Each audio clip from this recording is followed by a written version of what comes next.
have been doing this for over 10 years. So, it just seems like in the last couple years now, we're seeing, in the Bay Area, people doing microdosing, everything to do with the stress levels.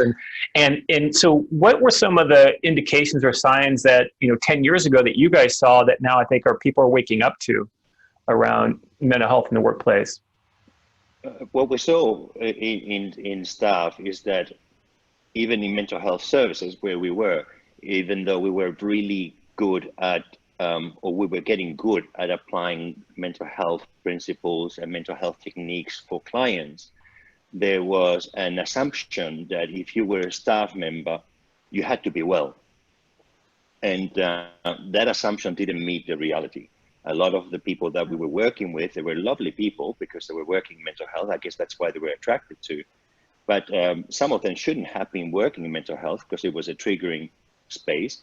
And those that had been working in mental health, it was the wrong assumption to think that because you are trained in this, naturally you're good at it. So we saw that people were highly anxious to perform.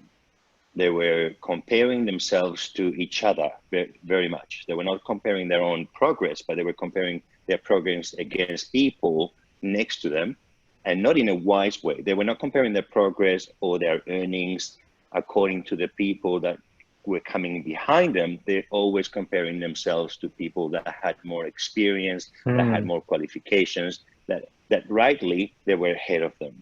And that was causing an existential yearning for more. And there was always this idea of what's next. There was no celebration of the moment. There was no celebration. There was no gratitude for what they had.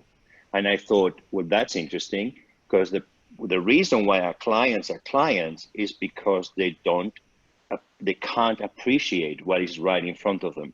And here we have staff members that are teaching them to appreciate that can't appreciate what is in front of them. Wow.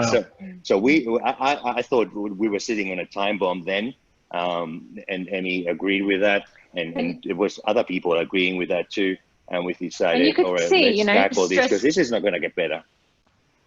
Yeah. Emi? You see typically in those workplaces, you see stress levels rise, and it can start with just little things. Someone's a bit on edge, or they're a bit negative. They have a little comment here or there, or a little bit snappy, and then that leads to conflict, and then it leads to, you start to see absenteeism, and then you see burnout, and it kind of escalates. And the interesting thing is, if one person's having that experience, it starts to impact the rest of the team, and then a whole team suffers, and then the end client or customer suffers as well. Right. And it was no different in health services than what we've seen subsequently in any other industry as well. And then you add on, time pressures. In the last sort of 10 years, we've seen organizations being asked to do more with less.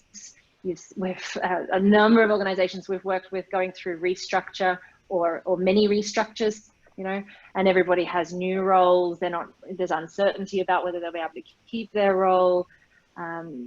Change within industry.